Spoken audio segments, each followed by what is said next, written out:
Tonight we will explore what psychologist Rick Hanson calls the brain's tendency to be Teflon for the good and Velcro for the bad, and how we can, through conscious awareness, begin to reverse that. And I'd like to start with a poem by Mark Nepo called Adrift. Everything is beautiful, and I am so sad. This is how the heart makes a duet of wonder and grief. The light spraying through the lace of the fern is as delicate as the fibers of memory forming their web around the knot in my throat. The breeze makes the birds move from branch to branch as this ache makes me look for those I've lost in the next room, in the next song, in the laugh of the next stranger. In the very center, under it all, what we have that no one can take away and all that we have lost face each other. It's there that I am adrift, feeling punctured by a holiness that exists inside everything. I am so sad, and everything is beautiful. I love this poem because I think the human brain, at least my human tendency, is that if things are sad, everything is sad, and I shut out the beautiful and the good. It's this this or that brain. It's us and them brain. Whereas really in human experience, all of this is intimately connected. So Rick Hanson writes about our evolutionary bias towards negativity. Studies have found that in our interpersonal relationships, for every 5 good experiences we have with someone, it's outweighed by 1 negative experience. That's what stays in our long-term memory. And people work harder to avoid losing $100 than they do to gain $100. Painful experiences just tend to stick with us more than pleasurable ones. So for example, at the end of your day, before you're falling asleep at night, what are the thoughts that tend to go through your mind? Are they the pleasant or even the neutral moments of the day? Or are they the problems or the issues or the things that we didn't get done on our to-do list? So we have this hardwiring towards the negative. And he explains it this way, that our ancestors were much more focused on the stick than the carrot, because if they took their eye off the carrot, chances are the next day there would be another carrot. But if they took their eye off the stick, whammo, the saber-toothed tiger gets them. So there are good reasons for this. And when a tree is, about to fall on you, yeah, you want that sense of terror and get out of the way. But as we know, when in modern society, when we carry this high level of stress hormones all the time, it erodes our health and just our quality of life. And negativity can really hijack our brain. Hanson says, staying with a negative experience past the point that it's useful is like running laps in hell.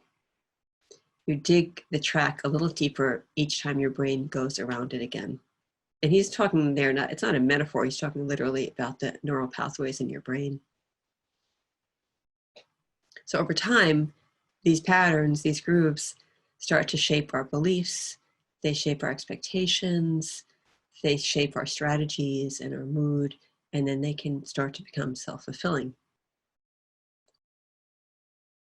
So our brain tags experiences for long-term memory that are intense, that we experience in our body, that have some duration to them, that are lasting, that are relevant to us in some way, that we absorb deeply, these are the things that get tagged for long-term memory. And also the things that we find novel, that we have some sense of curiosity about. This calls to mind my friend Jess, who I mentioned here before, who passed away last year. Her doctoral dissertation was on Virginia Woolf and food, and in particular, taste as a form of inquiry. And I used to watch Jess eat her lunch at her desk, a lunch that she had prepared herself and brought in, and she would eat it with such a sense of like wonder and curiosity. It was her own food she had made, but she would like taste, I could see all of that happening in her. That, and she was being tagged, right? That's the experience of savoring, of really absorbing the experience. A favorite movie of mine is this quirky old movie called Wings of Desire. And in it was Peter Falk, who is the old Columbo actor. And in Wings of Desire, he plays an angel. There's a group of angels who live in Berlin. They hang out on the rooftops of the buildings in post-war Berlin, very grim. If we think the tiger has gotten up, and George Saunders' metaphor of the tiger standing and disrupting our lives, this was, people's lives were in shambles in post-war Berlin. And the angels, they hang out up there on the rooftops and also in the libraries. And they just listen. They listen to the pages turn as people read. They listen to thoughts that people are having. They might sit next to someone on the subway. Maybe someone is just on the subway, like thinking, about worrying about, finances or how they're going to survive, or a relationship, and the angel will just sit next to them, just listen. The angels don't have any power to intervene. And they look just normal, like Peter Falk looks like he looked in Columbo. They just listen. Or sometimes they might show up at an accident scene or as someone is dying, and they just listen. They just bear witness to those last thoughts. So Peter Falk, he's so curious about humans, and he sort of falls in love with humans, and he wants to know the human experience.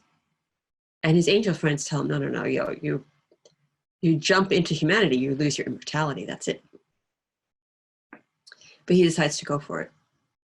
So he dives off a building one day out of his angelhood and clatters down to the ground.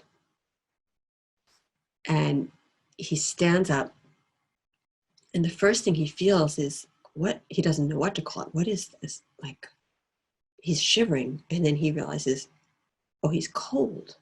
It's winter, and he's cold. He'd never had this experience before. It's human vulnerability. Wow. But even about that, he has a sense of wonder. Like, it's not pleasant, but he has like a sense of wonder. Like, what is this? What do I do now? And he sees, it's early morning, he sees other people stopping at a kiosk to get coffee. So he goes to the kiosk and he gets a cup of coffee, and he holds the coffee cup, and it's warm. He can feel the warmth. He can feel the warmth in his hands through the cup. And then he smells the coffee, and he tastes it. And it's like the Mark Nepo poem in a way. It's still cold. It's still winter. He's still angel that popped into humanity she's homeless.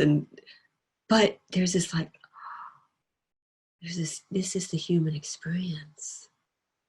Oh, it's such a beautiful moment. So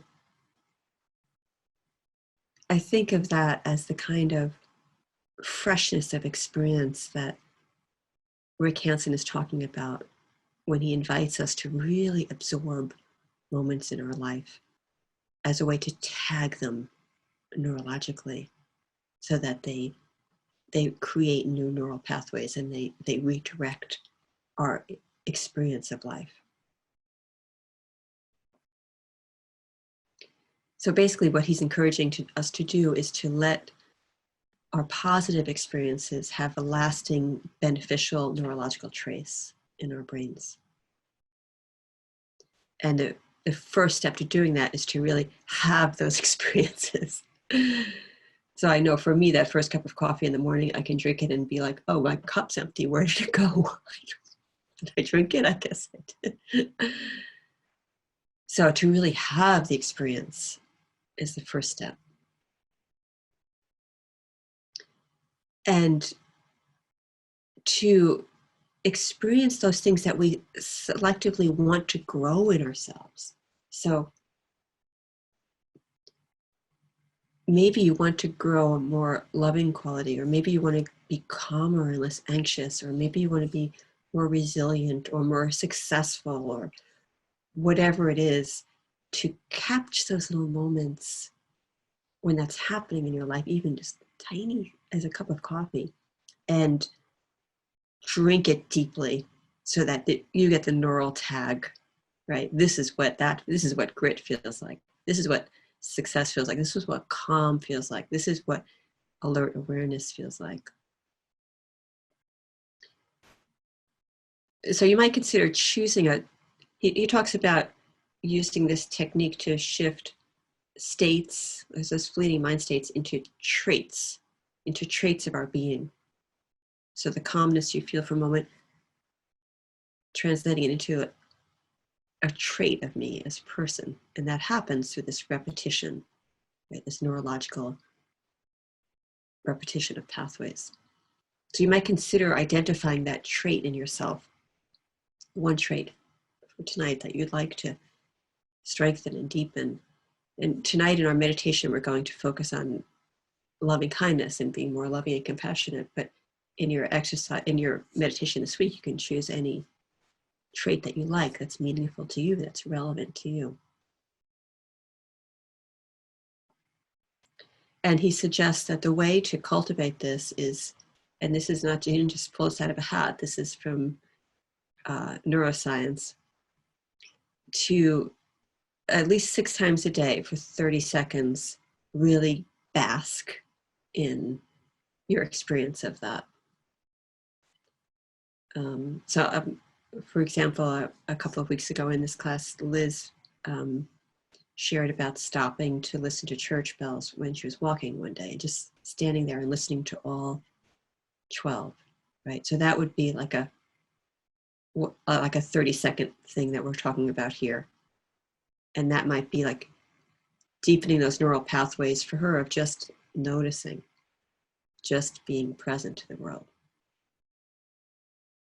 And so for you, you can steep in whatever it is, that trait that you're looking to cultivate, steeping in that.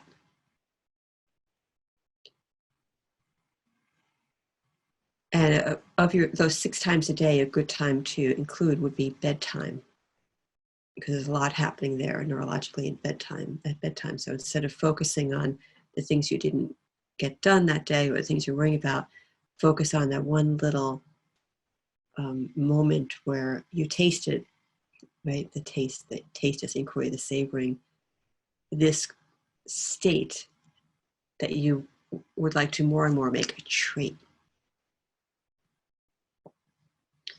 The neuroscientist Mark Lewis, I'm going to paraphrase him a little bit here, but he says, the longer that something is held in awareness and the more emotionally stimulating it is, the more neurons fire and wire together and the stronger the trace in memory. So it's about letting those experiences be deep and intense and have some duration to them. And we're going to practice that a little bit in our meditation tonight. So you might picture those experiences like a warm glow spreading through you, or a golden syrup that fills you and fills all the holes and the brokenness in you. That's our invitation for the meditation tonight and for the week to come.